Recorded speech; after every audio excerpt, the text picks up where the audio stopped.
What's up, guys? My name is Dakota. This is another episode of A Place for Humans podcast, and today is just me. We got no guest on today, and So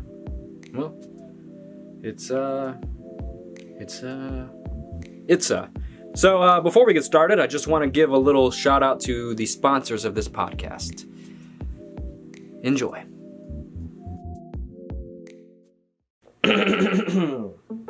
Are you sick of having a big old fat ass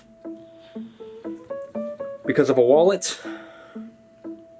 You're not alone. It's the revolution. 2020 is a strange year, but it's the year of inspiration and change and revolution. And not only in political spectrum, but in every spectrum, and that's down to your ass, is what I mean. Ridge Wallet.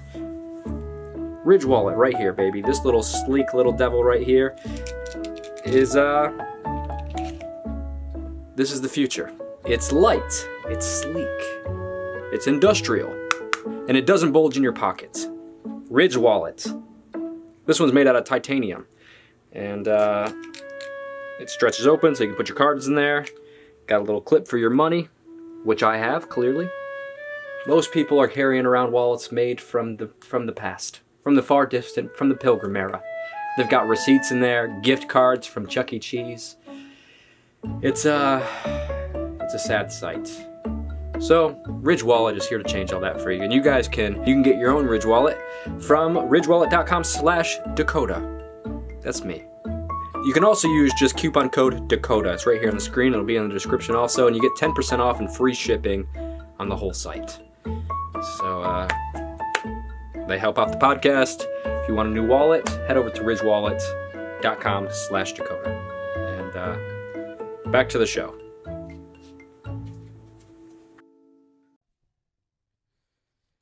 And we're live. Hello, everybody.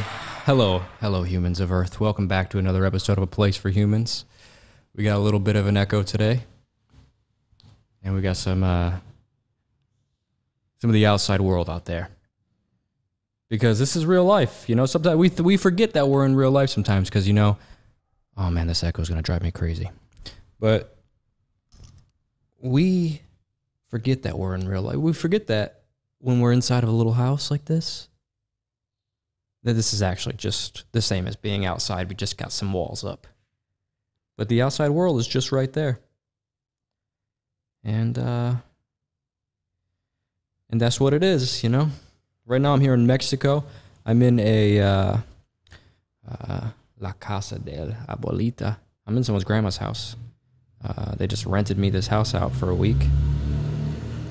Got some real Mexican cars out there. And, yeah, I got this whole house to myself, and it's,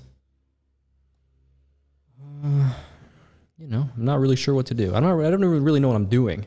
I've been traveling with this peyote cactus all across Mexico. I've just been carrying it with me on buses, just bouncing around while it's in my arms. But right now I'm in Veracruz. I just left from Oaxaca. I'm in Catemaco right now. And Catemaco is this is I don't know if you guys remember, about a year and a half ago, maybe almost 2 years ago, I went to La Cueva del Diablo, this cave where the devil statue is in, and these people do all kinds of weird rituals and they do all kinds of crazy stuff. In this cave, sacrifice animals, and I filmed a video and stuff there, and there's pictures of people ripped up, there's clothes in there, there's candles, and it's like something straight out of a horror movie, actually. It's almost crazy that it's real. Like, when I think back, like, I've been on some crazy adventures, and the thing that blows my mind is just like, man, like, those adventures for me is just an experience that happened in my life, you know? Like, going to La Cueva is just an experience for me. For me to go into this cave and be like, wow, man, there was this cave and there was a devil statue and people were sacrificing animal heads and stuff in there, and I can't believe it's real. For me, that's just a story, you know? But here, where I'm at right now in Catemaco, this just happens every day. And it blows my mind, like, this shit just happens all the time.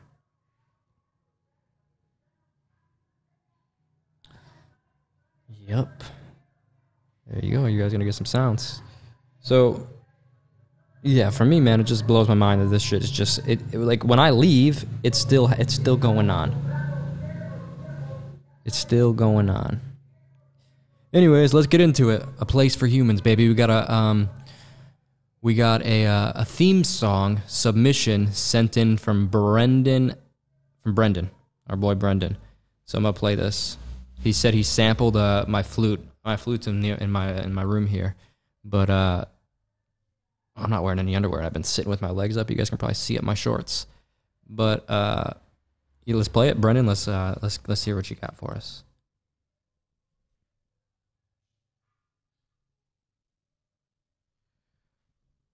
Come on, Wi-Fi. Give it to me, baby.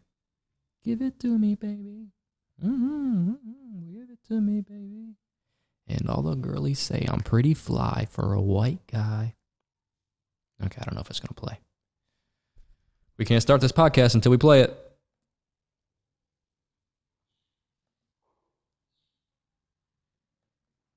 Oh, this Wi-Fi. It's freaking Wi-Fi. Well, we'll get it to play eventually. So yeah, basically I spent the last week in Oaxaca. Well, actually like almost 2 weeks in Oaxaca. I think I did spend 2 weeks in Oaxaca. And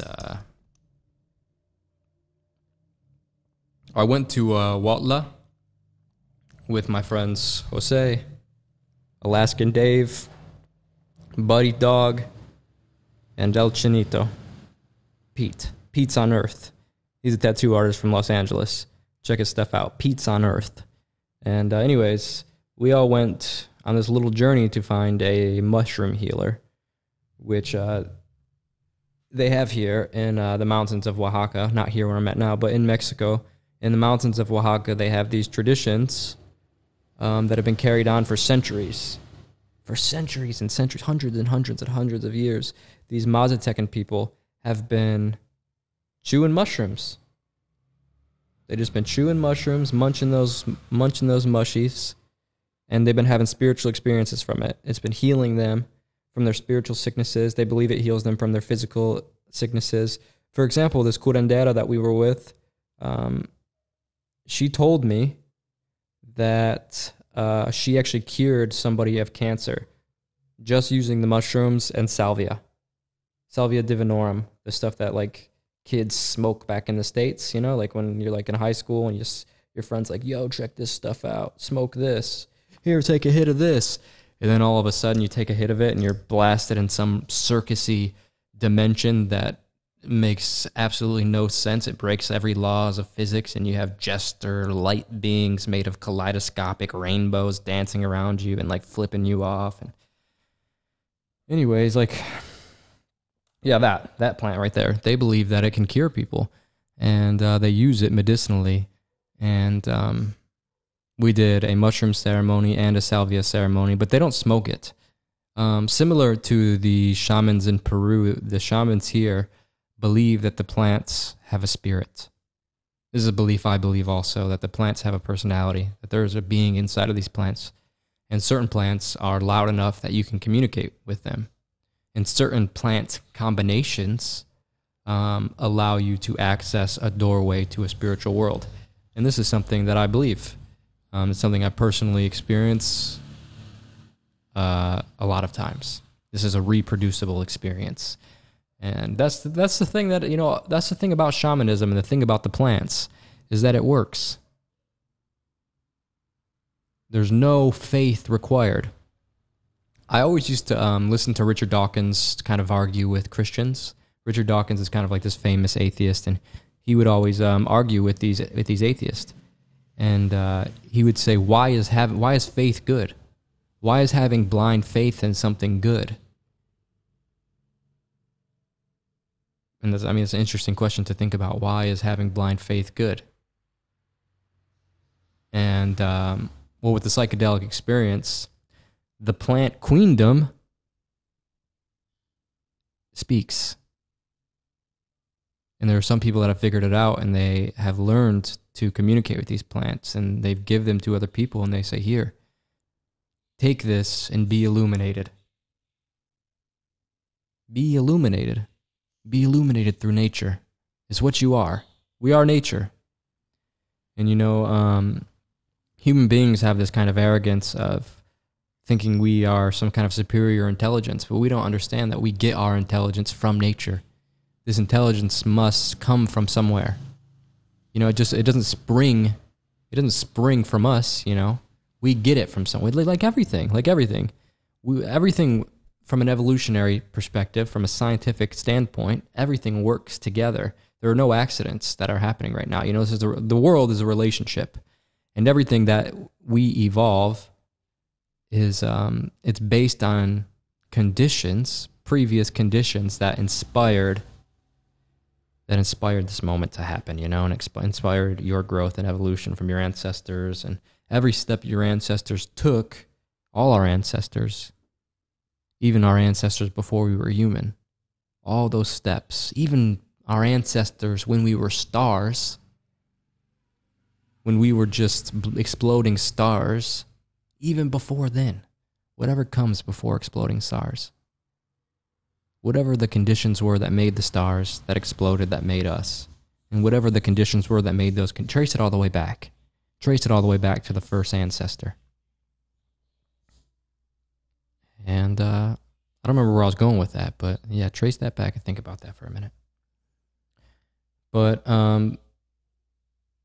we get our intelligence from that, whatever that place is, whatever that ancestor is, whatever that source is, that great spirit, the soul, the original soul, the primordial essence that lingers inside all things. It's like an echo, when they say like the Big Bang exploded?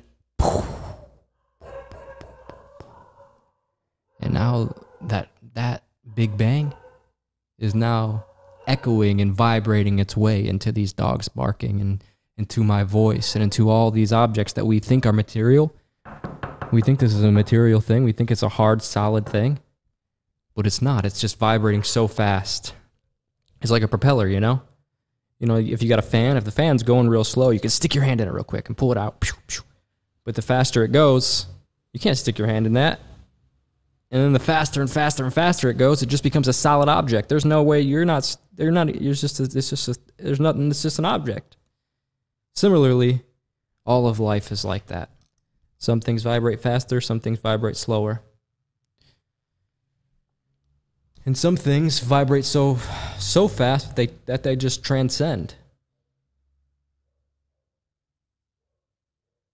But we get our intelligence from nature, from this great spirit. The earth has a spirit. The rocks have a spirit. The trees have a spirit. Everything has a spirit in the same way that you have a spirit. In the same way that you feel like you are you, everything feels like this in some kind of way. We might not be able to relate to the way something expresses its I-ness, because human beings are, we require a lot of energy to exist. Think about how much shit we have to eat, how much stuff we have to kill and cut down just for us. Think about one person. Think about all the shit one person has to do just to survive. Whereas a tree, it just sits there. It just needs the ground where it's at. It needs the sun that's already shining. It needs the water that's already there. It needs nothing to exist, whereas humans are such sluggish creatures that we require so much energy to exist. This is why the trees are higher life forms than us. They require way less energy to exist. We require so much energy to exist. But human beings are in an interesting position because we are in a transitional, we have a transitional consciousness where we can understand our predicament and be like, wow, we are here. And we can reflect on the fact that we are here. We can say, oh, wow, it's weird that we exist. And then the fact that we can express how weird it is to each other, and we both are looking at each other like, oh my God, yeah, you're like, it's not just, you're here too. We're both here. How the fuck did we get here? That adds an extra layer to the weirdness, the fact that we can do that with each other. And as far as we can tell, I mean, there might be some animals in the ocean that can do that. But, I mean, when I look around out there, we're pretty much the only thing that really understands this. Or, I mean, you know, I guess if squirrels understand it, we wouldn't be able to know that they understand it. But to me, it seems like most things live through some kind of instinctual consciousness where it's very mechanical. And it's not self-aware. I believe that squirrels, dogs, all these things are self-aware. And dogs may be even becoming more self-aware since we are giving them a position where they don't have to be so instinctual, living out in nature and stuff, like a wolf. And pack animals in general seem to have some kind of self-awareness. Because they have, like, exactly, is because they are in a condition where they're able to maybe not be so instinctual, like where, I don't know, because I guess, I don't know. I guess all animals kind of do have a level of self-awareness, because I was going to say like a mountain lion or something, that thing definitely has self-awareness, and those aren't typically pack animals.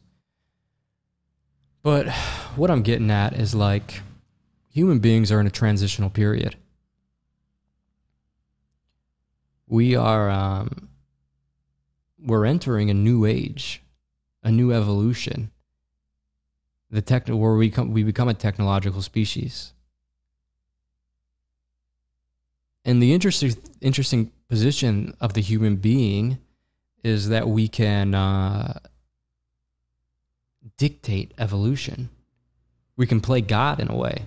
We can do things like take a wolf and turn it into a chihuahua, or take a lion and turn it into a house cat. Or we can take what we are and create a completely artificial world and develop cultures and mythologies and technology to the point where we can become something bigger than human. We can become a cyborg type of thing, you know? And realistically, this is what's going to happen. A lot of people get scared of this idea, and I talk about it all the time on the podcast, but it's going to happen. There's no stopping this thing. Whatever this conveyor belt is that humans are on, you know, think about the human being rolling the wheel down a hill, and as that wheel goes, it's like getting chipped away as it rolls down the hill. And then by the time it gets to the bottom of the hill, it's artificial intelligence. The wheel woke up. That's pretty much what happened.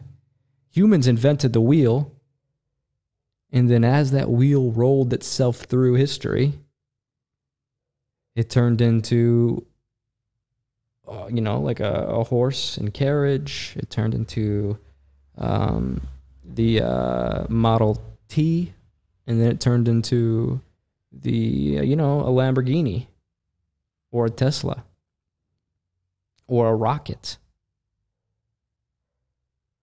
or a computer, where we're not at the bottom of the hill yet. The wheel is still rolling, but it's slowly waking up. Human beings, almost in a way,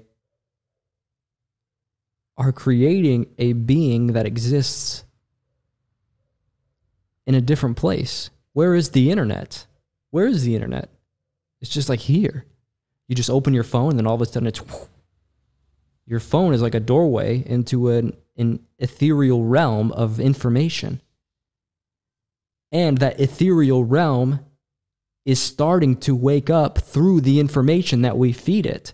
So in a way, human beings are like an egg.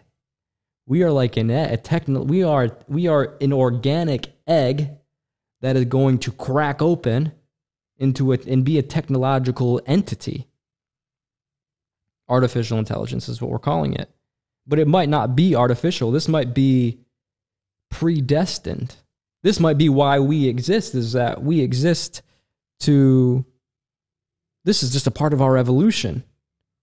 This whole time we thought we were human beings. We were actually just caterpillars.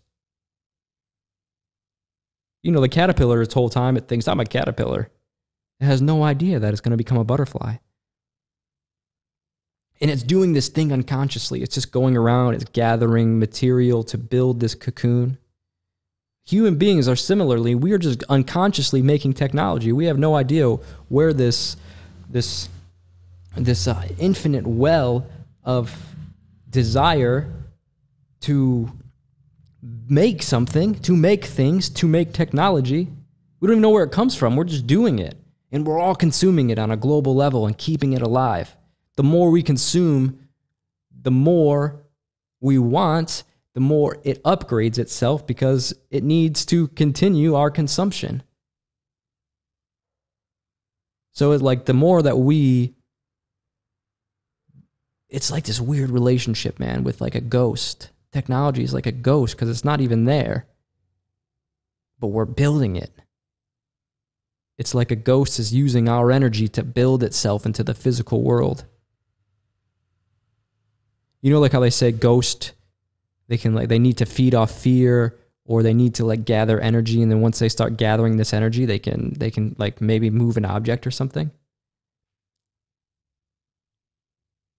I mean, how long until we have the technology to just point at something and it moves? Technology, in a way, is the collectivization of the human soul. When you think of what the human soul is, it's infinite potential. That's what, especially, I mean, just a soul in general is kind of like this, is like, it's just infinite potential.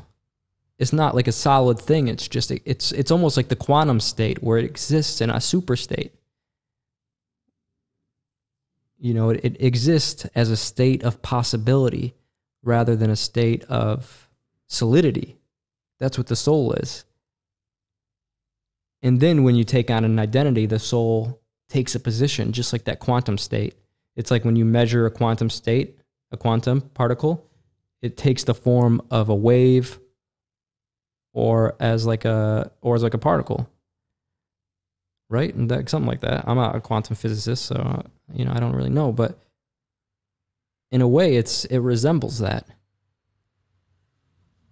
And all of life resembles itself all the way down from like the tiniest quantum molecular levels all the way up to space. You know, you think about space, you think about these planets spinning around each other, then you zoom in, you think about like atoms spinning around each other, all doing this kind of Fibonacci spiral around itself.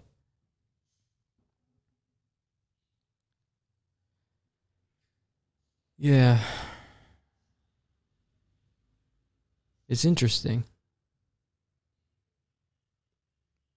It's interesting because we might be closing in on the cocoon. Duncan Trussell told me this thing one time about this octopus. So basically there's this octopus that will have a baby, and I think it can have a baby like it's asexual. Is that what it is? It's one of those animals that can have a baby by itself. So it has a baby by itself, and then it sacrifices itself for the baby. So it becomes the nutrients for that baby to then be strong enough to continue on, and then it just happens again. So if you had a kind of timeline of this octopus since the start, you would just see this octopus creating itself, then eating itself throughout time. It's just one octopus, basically. And you can almost look at humanity that way. I mean, there is a lot of us, and we all look a little different. But I bet if you were to stand back from some like alien superior intellect, you would be like, look at this thing, man. Look at this crazy little species right here. It's all like harmonizing with itself, and then it's building this thing, and then now look at it. It's this technological butterfly, and it's colonizing space, and it didn't even know it was doing that. And it was just like, oh man, nature. Because that's what we do when we look at ants. We're just like, man, look at these fucking ants. Look at these little fucking ants. They don't even know what the fuck they're doing. They're all just working together. They build these complex structures and homes, and they have roles and societies, and bees also. Bees have social structures, and they don't even know they're doing it. They don't even know what they're doing. They're just doing it because they just wake up and they do it. Just like us. We just fucking wake up and we just rock it. We're totally unaware. What we think is capitalism and culture is actually a necessary step in us waking up into the next state in our evolution. Oh, shit's deep. Oh, let's see if we can get that song to play now. Brendan, thanks for sending this in. Let's see this point. Oh, here we go.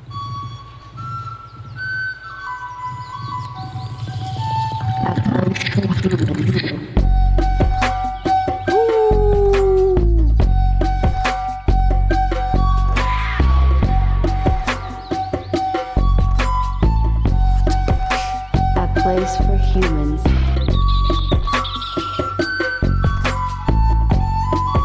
A place for humans.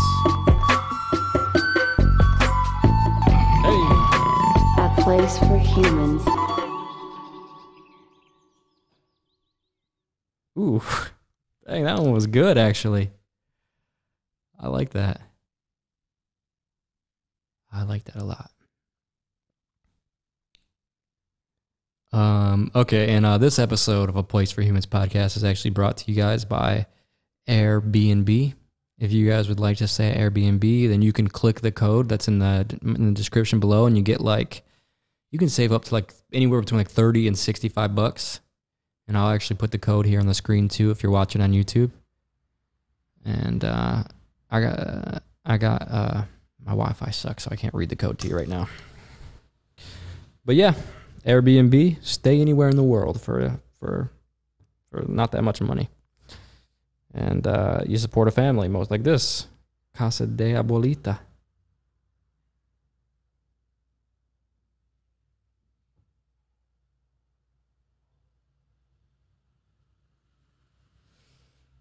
Yeah.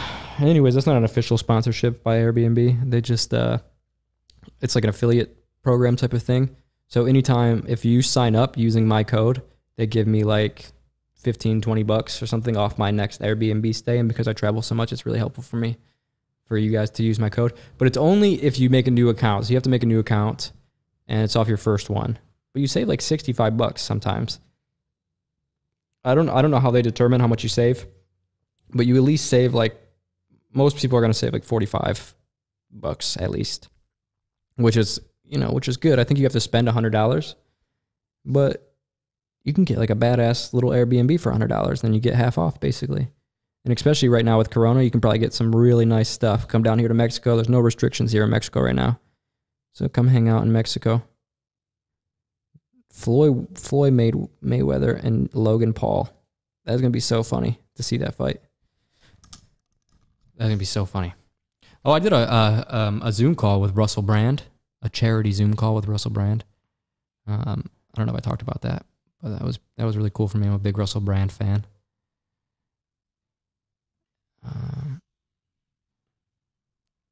Just sort of talking about homelessness, actually, in Los Angeles, California. We're talking about how to raise money for homelessness in Los Angeles. There's a few of us in the chat together.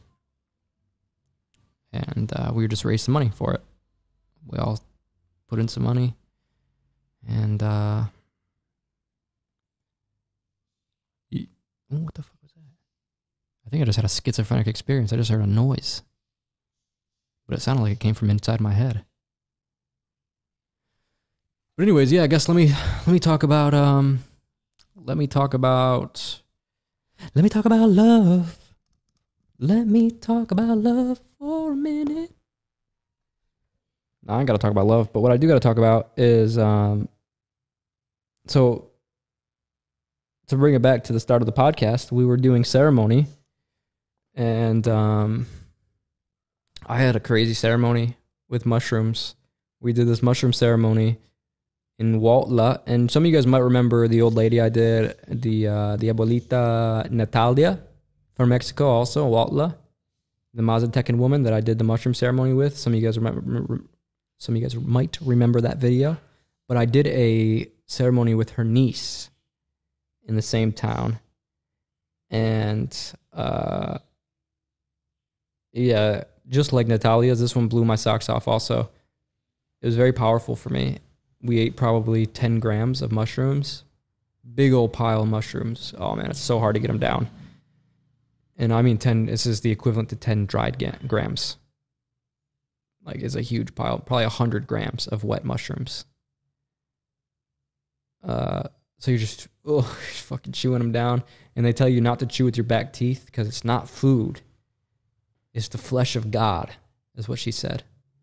She said, don't just eat this like you're eating food. This is the flesh of God. So she said, you only eat with your front teeth.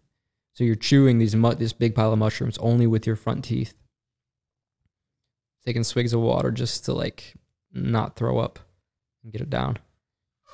And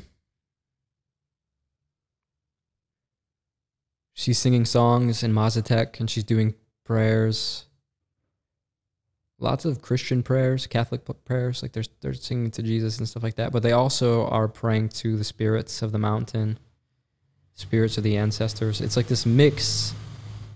Well, it's obviously a mix because the Spanish came here and killed all the shamans and said, you guys are doing this wrong, and we're going to murder you if you don't convert to our ideologies. And to avoid, having your entire family slaughtered by these Spanish people, they blended their religions together. So you still see this today. So they believe the mushrooms are different saints. They believe that the saints reincarnated into these plants, into the mushrooms, into the salvia, which they call pastora. And basically they invoke the entity of the plant by calling it the name of a saint. Like for example, San Isidro. San Isidro is he's like San Isidro is like a farmer that takes care of cows. He's like a cow herder or something. And San Isidro is the mushroom that grows from the cow shit. So you see what I mean? You see how they found a way to blend it? So they believe the mushroom that grows from the cow's poop is the Saint San Isidro. So when they have these divine experiences, they're saying, gracias San Isidro. And they call tobaccos San Pedro. San Pedro. So just like Huachuma, which the cactus in Peru, which they call San Pedro, here they call San Pedro tobacco, not the cactus. What else? Yeah, so my ceremony starts out. My ceremony starts out very intense. Right away, I'm like, oh man, what the fuck am I doing here? Why do I keep doing this to myself? But for me, healing is important and is real to me. And I know I joke around a lot and I'm a fucking, goof. But like on a true fundamental level, I really do believe I believe in the plants. Nature really is my religion. It's the only thing I found in my life that works. Doesn't matter who you are. You eat a pile of mushrooms and you do it in the proper context of a ceremony. You're gonna have an experience, You're gonna have an experience that will be like, wow, I didn't even know that was real. And we have so much healing, generational healing. We're healing ourselves not only for us, but for the future and for the past. There's a lot of stuff that our ancestors carried that we carry, and we got to let that stuff go. Because like Alan Watts, he would say, once you get the message, hang up the phone. And there have been moments where I've been like, I believe that once you get the message, hang up the phone. But there's no message. What is the message?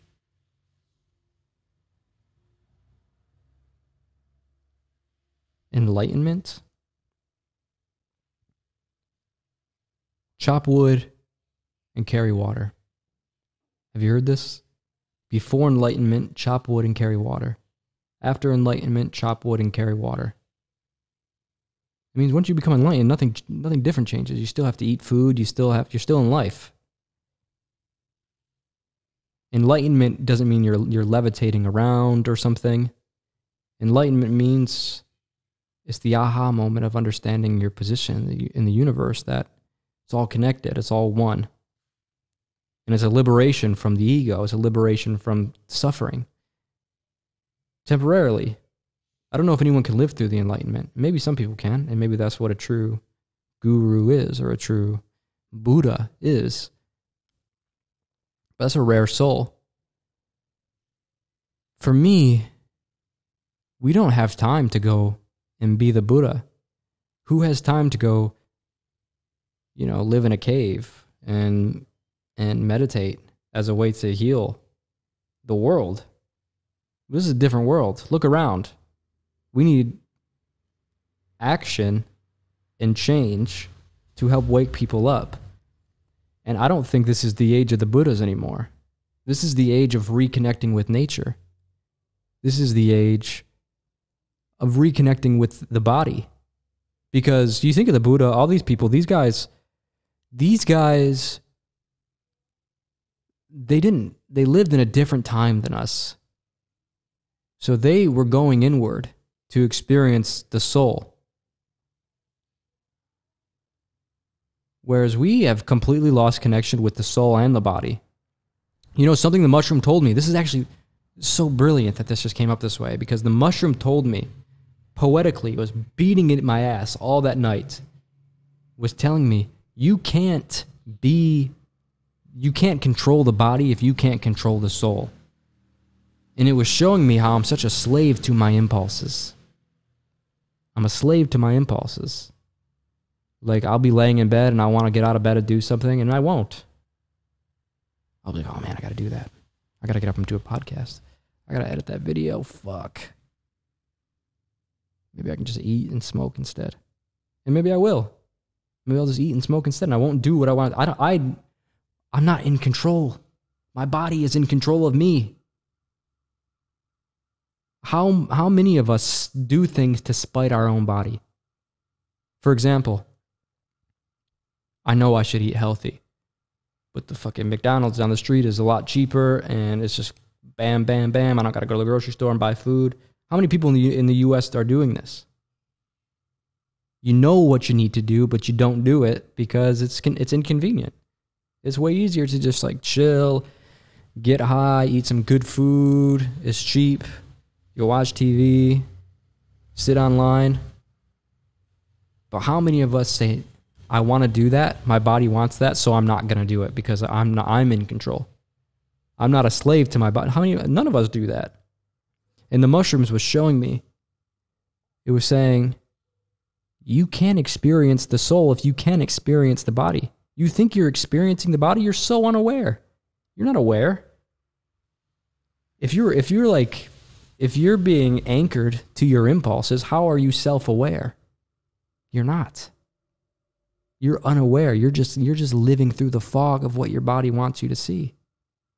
Food, sex, drugs, alcohol, whatever your thing is, Chocolate.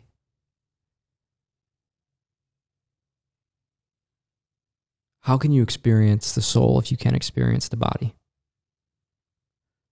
So first, we must reconnect with the body. If we want to be Buddhas, don't even think about connecting with the soul. We can have glimpses of the soul. Go meditate. Go do a Vipassana. Take a heavy dose of psychedelics. You will experience some kind of deeper part of yourself that you can only call an alien. You can only call it a soul. We don't have the kind of language to understand what the fuck we're experiencing when we see these things. So we call it a spiritual experience. Or like an alien experience. But this is the age where we need to reconnect with the body. We need to regain control. Once we regain control of the body, political revolutions, community revolutions, social revolutions, revolution of the body, revolution of the mind, happens right away. As soon as we can reconnect with the body, and I think this means reconnecting with nature, reconnecting with the plants, with the knowledge of the shamanic traditions that like have known this stuff forever. These people know it. There were no prisons. If you don't have prisons, you don't have prisoners. These people, they understand that the stories you give yourself creates the world that you experience. And the United States and the modern world has a big story. And it just keeps getting bigger, and the bigger it gets, the more lost we get. And it's a beautiful thing to lose yourself in a story, but we need to make sure that the stories represent us and not represent the people at the top that are in control of the narrative, which is what we see, you know? We are a part of somebody else's story. You know, we all know that. We're our ancestors, you know, living simply. Well, they were their own, they had their own, you know, you're sitting around with a campfire, your grandpa's talking shit about fucking shit he's just pulling out of his ass. Here, I mean, we still get that sometimes, thank God. But here we are given our stories. We wake up and we already have it all. We're, you know, it's already laid out for you. You just have to, you just hop on, you know, you come out of the vagina portal into this dimension that we call Earth, this realm, this plane, this planet, this plane that we land on out of a vagina. We come from the spirit world to the physical through the portal that we call the vagina. And then, you know, you just, culture just tosses you on the conveyor belt, and it's predestined what's going to happen. You're going to go to school. You're going to fit within some of the, you know, the subcategories that are available to you within the cultural spectrum. You know, you might be like this, you might be like that, but there are archetypes within the culture that you're going to fit into because that's all this culture allows. Because the stories that we give ourselves are the experience that we have. And when you're given your story, you're already limited to the symbolism, to the language that's available within that cultural understanding. It's all a linguistic hallucination, all of life. It's a linguistic trick. This is why they call magic spells. Spellbound. We are spellbound to an idea that creates the way that we see the world. And we get lost in a world of language, and we confuse reality with the way that we describe it because we aren't taught to think properly. God damn, this podcast is deep today. Fuck. So that mushroom ceremony, it started out with this eagle. This eagle was just flying around in blackness. I just saw this eagle.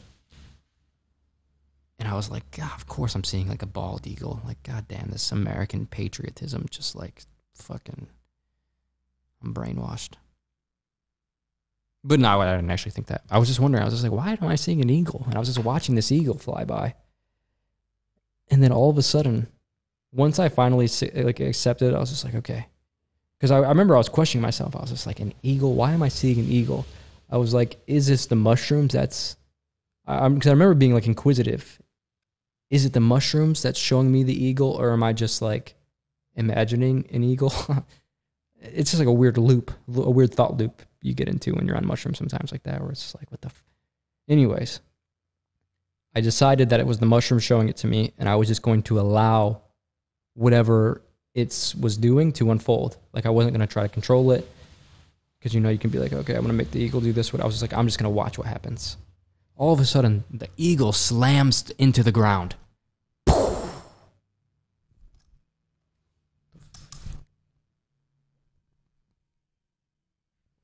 Getting some static from some electricity around here. But the eagle slams into the ground.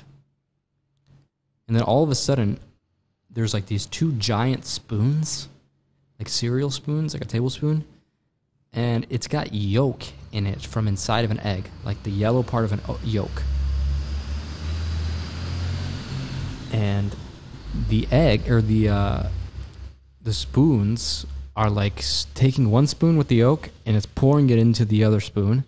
And the other spoon is pouring it into the other spoon. And it's like mixing this oak.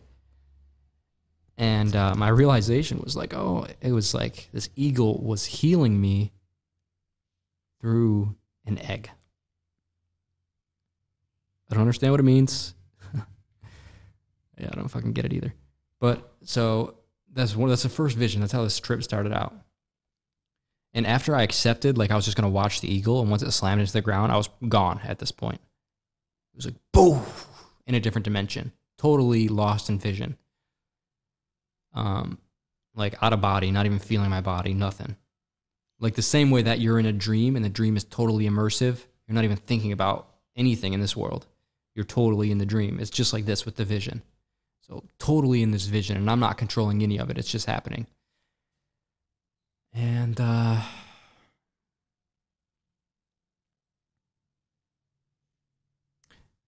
lot of things happened. So like what I call the los duendes, or the elfos, these little spirits were the things that came to me and were like, you can't even control your body. They're like, you're pathetic.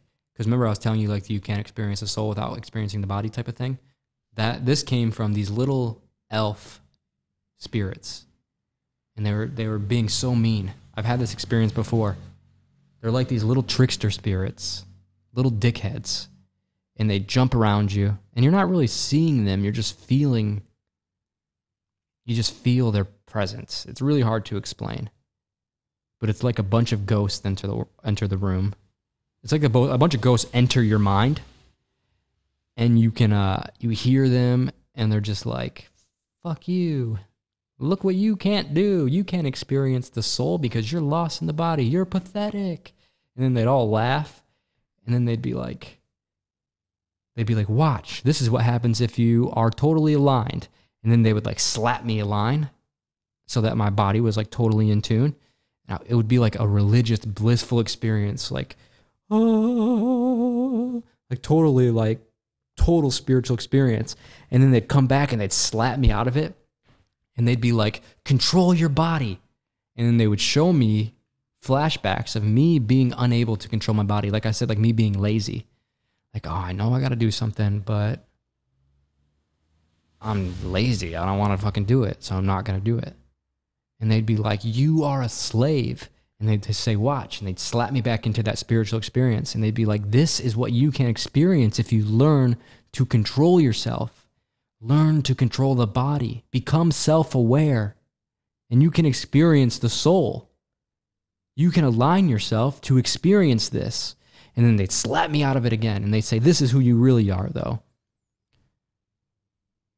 Fucking little demons, man. Little diablitos.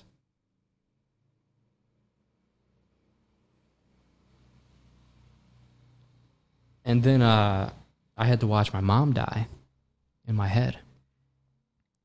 I saw my mom dying. And it was very sad for me. And I have trouble with this, you know, like I remember before my grandma died, I was actually here. It's funny, I was actually here. I called my grandma from this exact town, Catemaco, when she was alive about 1.5 years ago. And I was like, Grandma, I'm going to this cave, La Cueva, with the devil, and with the devil statue. And I was like, there's a devil statue in this cave, Grandma. And they say, if you make it through the cave, that the devil will appear to you, and he'll offer you, like you can ask him something. And I was like, what the fuck should I ask him? And my grandma, she took like a moment. And she was like, and I could talk to my grandma about any of this kind of stuff. She's not weirded out. She was like total homie. She's like, hell yeah, like, cool. I'm glad you're being crazy. But she was like, she took a moment and, kind of reflecting on what she would ask the devil. And she goes, you should ask him if there's anything he wants to know. I was like, what do you mean? She's like, ask him if he has any questions for you. I was like, okay. And she was like, she said, ask him if he has any questions for you and tell him your grandma said she wishes him well. My grandma was always dropping some like off the wall stuff like that. Like as my grandma was dying, I was like, Grandma, are you scared? Like, what are you going through? Because I was with her as she was dying. I left Mexico right away and I flew home and I got to spend the last few days with her. And I was like, are you scared? And she was like, yeah, I'm scared. And I was like, well, what do you think's going to happen? And she's like, I just hope I get to see my mom and my grandma again. I was like, yeah, that's what I hope too. And she said, and she kind of chuckled a little bit. And she goes, but who knows? Maybe next time you will be my grandma.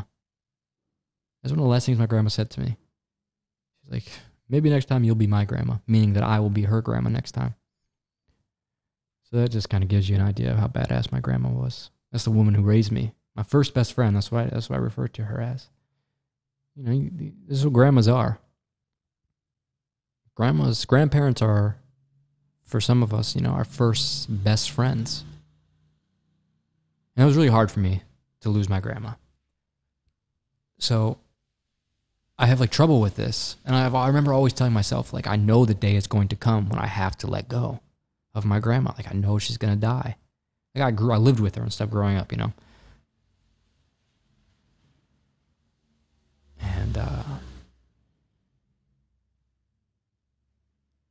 yeah, I just would tell myself, like, you better just start accepting it now because she's going to die. And I tell the same thing about my mom, I'm just like, there's going to come a day where she's going to die.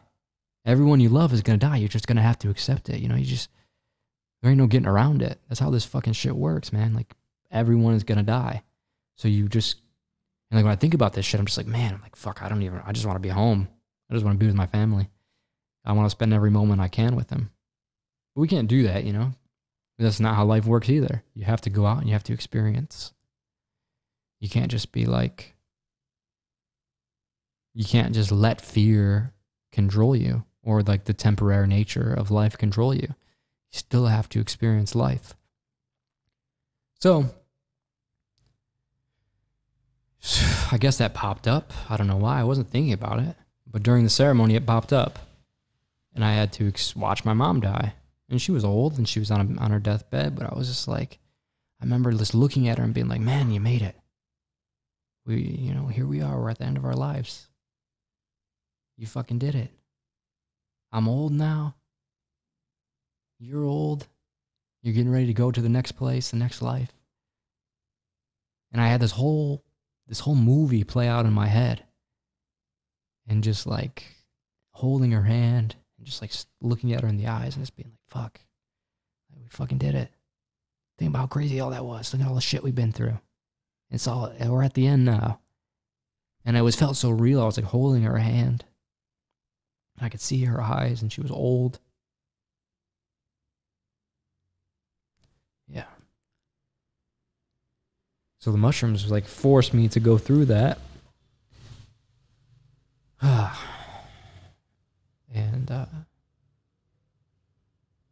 And then the curandera is like, Dakota, ¿cómo estás? I'm just like, bien. I can't fucking say shit anyway. Like, how do you say this kind of stuff? It's like, you just like, I don't know, keep it in. It's just, oh, I'm watching my mom die right now. Está bien. But, yeah, that's how this is.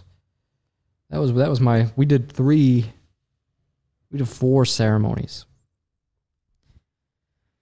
And each one I'm just like, God damn, what am I doing with my life?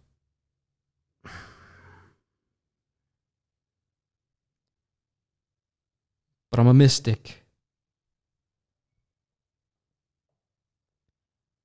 a seeker of worlds.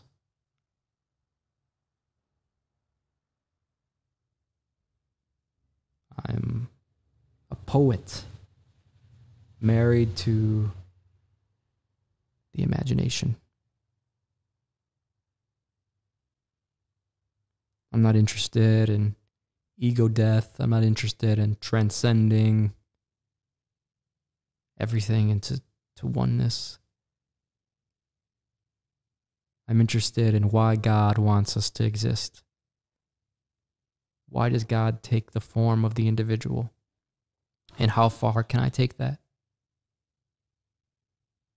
What are the worlds that God has hidden in the plants? For those with the courage to seek it out, there's deep rewards.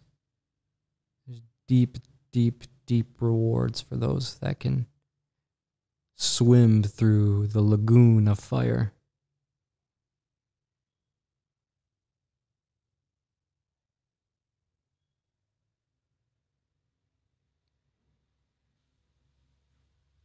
And then we did a traditional Salvia ceremony. Same kind of thing. The curandera was singing and singing her Mazatec songs, and it wasn't nearly as intense for me. I only did enough to join the ceremony. I'm scared of Salvia. To me, Salvia seems like the same kind of spirit as, like,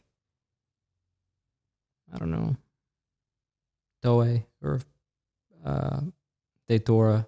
You know, it's kind of got that trickster, evil, diablito spirit, a little demonic spirit to it. But I guess that's when you smoke it, apparently. The shamans here say, oh, you're not supposed to smoke that. You gotta smoke that? Ooh, you'll make the spirit mad if you burn her. That's what they say. So that's why people have all these hellish experiences when they smoke salvia. They say, you're not supposed to do that. That pisses the spirit off. You're supposed to chew it or make it in tea. That's how you communicate with her. So you chew these leaves, and it's the same thing. You leave your body. You have communication with an entity. It tells you what you need to hear, and you come back. I didn't have the experience. I ate a few leaves and drank a little cup of the tea, and I remember one moment I opened my eyes, and the room was kind of flickering orange from one of the candles. And I looked at the door, and I thought it was my friend Jose. Jose was just like standing at the door staring at it. Like, I was like, fuck, man, Jose must be tripping balls right now if he's just standing there staring at the door like that. So I just watched him for a second. It's like, damn, dog, what the fuck are you doing? You're like tripping me out just watching you stare into nothing. Just standing there like staring at a door. So I closed my eyes. I was like, I don't know, whatever. That's his thing. If that's what his process, I'm not going to pay attention to it. I'll just close my eyes and go back. And then maybe 5 minutes later again, I open my eyes. I'm like, what the fuck? Homie's still standing there. And then I really look at it, and it's actually just like a sombrero, like hanging up or something. There's no one standing there. It's just like a shadow. So that was like the depth of my salvia trip. But I'm very thankful for all the different medicines that I've been blessed to come in contact with, and all the different, and this indigenous wisdom to me is very important, because we don't have the knowledge. We don't know, and there's a lot of people that know. And the thing is we think we know, so we belittle these other people that really know. You know what I mean? That's a fucking weird sentence I just said, but what I mean is, like, we think that we are at the top of the ladder of intellect and of knowledge, and we think we know. We don't know shit about that space. Like Timothy Leary, he was like, how can you call yourself a psychiatrist? Not psychiatrist. Psychologist. How can you call yourself either of those? How can you call yourself a psychiatrist or a psychologist if You never had a psychedelic experience. It's like the mushroom saying you can't control the body if you don't. You can't experience the soul if you don't experience the body. The same way, you can't be a fucking psychologist if you've never experienced the fucking mind. What, you went through life, you read some books, and you've had some thoughts? A 7-year-old can do that. You need to take the leap off the psychedelic mountain and dive into the kaleidoscopic ocean of the third eye before you can say you understand the mind. Because once you do that, you understand you don't understand the mind, and then from that starting point, you can begin to understand just a tiny bit. And that's where the real psychological work can be done. We need our psychologists to start fucking tripping balls so they can come back and say, I understand. Now I get schizophrenia. Now I understand. Psychosis. I don't know, man. What do I know? I'm just a fucking dickhead traveling around Mexico with a peyote cactus.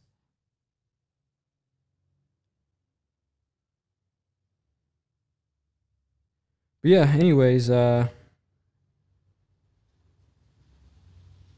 appreciate you guys listening to this podcast. I love you all very much. Even the ones of you I don't really like. I do love you still. I know if I got to you on a real level, we'd be all right.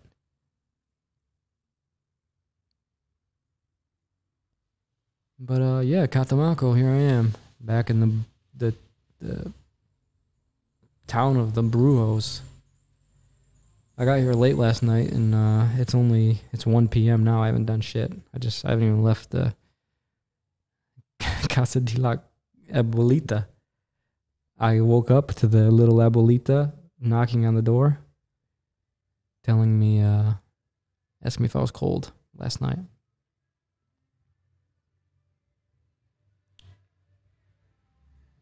But yeah, this is it, man. This is the end of the podcast.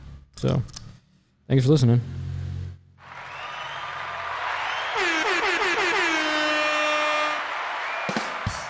My name is Dakota. This is A Place for Humans. Let's play that song one more time. Let's give our boy Brendan one more kicker. That was really good. And he said that he sampled that flute from one of my live streams of me playing the flute. All right, baby. Place for Humans podcast. We out. Boom, boom, boom, boom, boom. Get you around.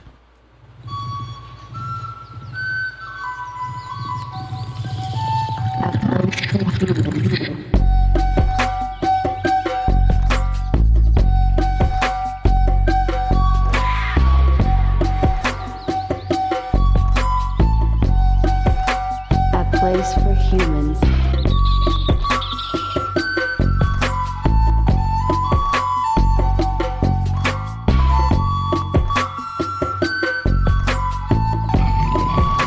A place for humans.